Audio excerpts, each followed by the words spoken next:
So I'm doing the evolution of public history.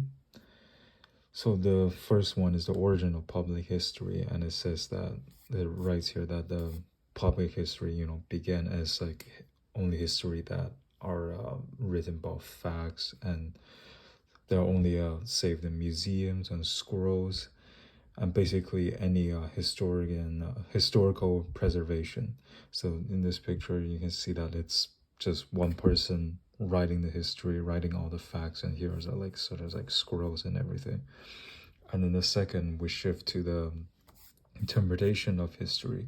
So this is over time that historians, they realize that history is not just factual, because back then people could also write it with interpretations and narratives, shaping identity.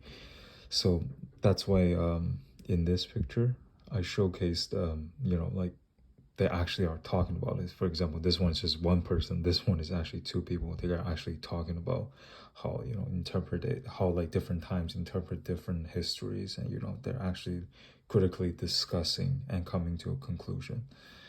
So on the third one, I have basically modern slash future public history, and this is, public history today are more interactive and a lot more accessible through like social media, digitally, museums, documentaries, blogs, movies, even video games.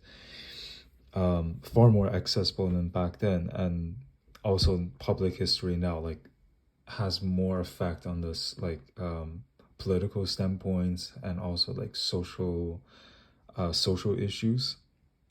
For example, representing minorities, representing uh, indigenous history.